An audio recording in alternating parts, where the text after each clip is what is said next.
বাধা দিবে না, তোমার ভিতর থেকে একটা বাধা আসবে না, যেটা পাপ, বুঝবা যে ঈমান নাই তোমার। যখন ভিতর থেকে পাপ করলে একটা বাধা আসে, বুঝবা তুমি ঈমানদার।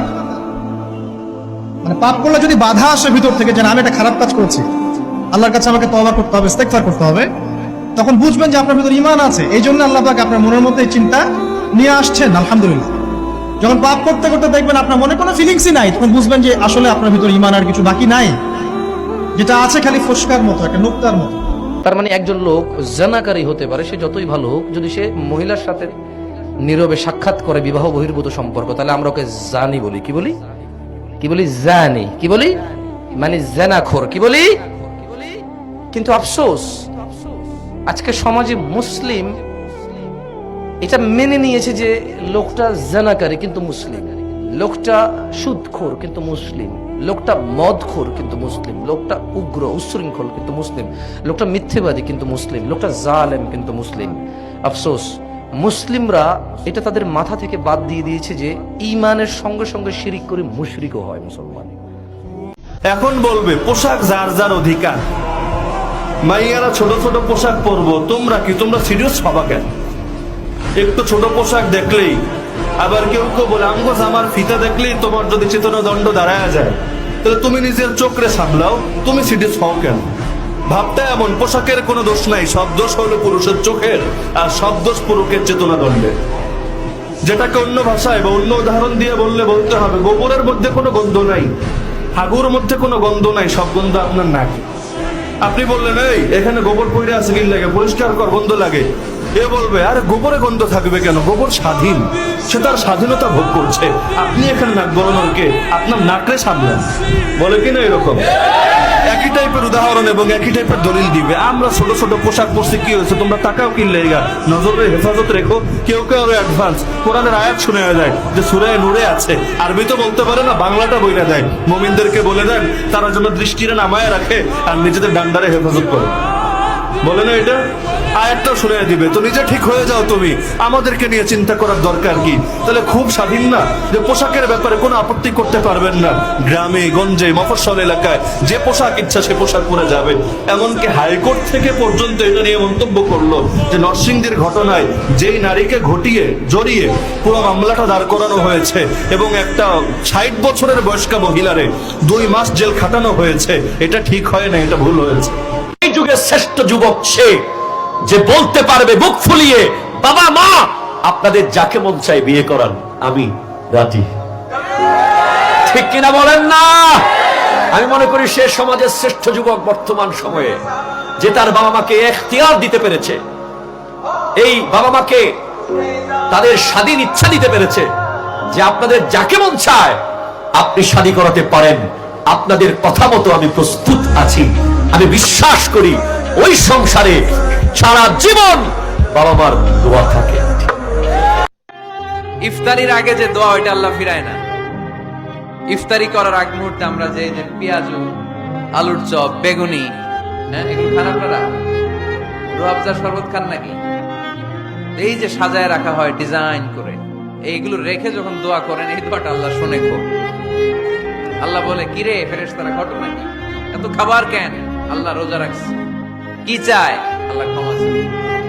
তো খায় না যে তৃষ্ণার্ত, আল্লাহ আপনার ভয়। আমারা দেখছে না, আল্লাহ আপনারা দেখে নাই। জান্নাত দেখে নাই, আমার জাহান্নাম দেখেছে আল্লাহ কিন্তু জানে। তারপরে ফেরেশতাদের মুখ থেকে বের করা হবে, সুবহানাল্লাহ পড়ে। আমার জাহান্নাম দেখেছি কিনা বলো? ফেরেশতারা বলে না, জাহান্নাম দেখে নাই। আমার জান্নাত দেখেছে কিনা বলো? জান্নাতও দেখে নাই, কিছুই দেখে নাই, আপনারও দেখে নাই। আল্লাহ এবার খুশি হয়ে যাবে। আমার খুশির জন্য আমার ভয়ে তৃষ্ণার্ত ক্ষুধার্ত সামনে খাবার হাত বাড়ালেই খেতে পারে, গ্লাসটা তুললেই পান করতে পারে, আমার ভয়ে খায় না। আমার ক্ষমা চায়, আমার কাছে ক্ষমা প্রার্থনা করে। এখন আমার বান্দা যা দোয়া করবে, বান্দার সব দোয়া আমি কবুল করে নেব। ভাইয়ের স্ত্রীকে ভাবি না ডেকে বড় আপু ডাকাটাই সবচেয়ে উত্তম। এই জিনিসটা বুঝবেন, আমি কেন বলছি আপনারা একটু পরে বুঝবেন। ভাইয়ের স্ত্রীকে ভাবি না ডেকে বড় আপু ডাকা স্বামীর ভাইকে দেবর না ডেকে ভাইয়া বলে ডাকা, এটাই সবচাইতে উত্তম বর্তমানে। কারণ এই পর্যন্ত কোন ভাইয়ের হাতে বোনের ইজ্জত লুণ্ঠন হয় নাই। এটা একটা কমন সেন্সের বিষয়, একটু বুঝবেন। আপনি যখন মাথায় বসাই নিবেন এটা আমার বোন, শয়তান আর এখানে দুষ্টামি করার কোনো সুযোগ। বোনে যখন বসাই নিবে এটা তো আমার ভাই, ওই দুষ্টামি করার কোনো সুযোগ, কারণ সম্পর্ক হয় পরে, দুষ্টামি শুরু হয় আগে। আর প্রত্যেকটা কিছুর মাঝখানে শয়তানের ইন্ধন থাকে। তো সেজন্য নবী বলেছেন এটার থেকে বেঁচে থাকবা তোমরা। তা আমার একটা পরামর্শ থাকবে, ভাইয়ের স্ত্রীকে আমরা ভাবি না বলে বড় আপু বলে ডাকবো। বড় আপু ডাকবো। আর আমার ভাবি যারা আছেন, ভাইয়ের বউ যারা আছেন, ওনারা আমাদেরকে ভাইয়া বলে ডাকবেন, বড় ভাইয়া, ছোট ভাইয়া। তাহলে এই সম্পর্কটার মধ্যে একটা পবিত্র ভাব চলে আসবে। আরেকটা অনুরোধ করব, মানলে পারলে রাখবেন, সন্তানদের মধ্যে একজন থাকুক, দুইজন থাকুক, ভাইয়ের ছেলে থাকুক, বোনের ছেলে থাকুক, মেয়ে থাকুক, যারা থাকুক, এদের মধ্যে কথা বলা বলি শুরু করবেন আপনি দিয়ে। কি দিয়ে? আপনাদের কাছে, অনেকের কাছে এটা অড মনে হতে পারে, কিন্তু এটা ফিউচারে কাজে দিবে। আমার মেয়ে, আল্লাহ আমাকে 3টা মেয়ে দান করেছেন। আমার ভাই মুফতি সাইফুল ইসলাম বারীকে আল্লাহ একটা রাজপুত্র দান করেছেন। আমার মেয়ে সৈয়দা সায়াবা বাড়ি সবার বড়, তারপরে সৈয়দা সানেখা বাড়ি, তারপরে হয়েছে আমার ভাইয়ের ছেলে সৈয়দ হুসাম বাড়ি, এরপরে আমার মেয়ে হয়েছে সৈয়দা সাউদা বাড়ি। তাহলে 2 মেয়ে বড়, ভাইয়ের ছেলে 3 নাম্বার, আর মেয়েটা তো ছোট্ট যেটা কোলে, এটা বাদে দিলাম।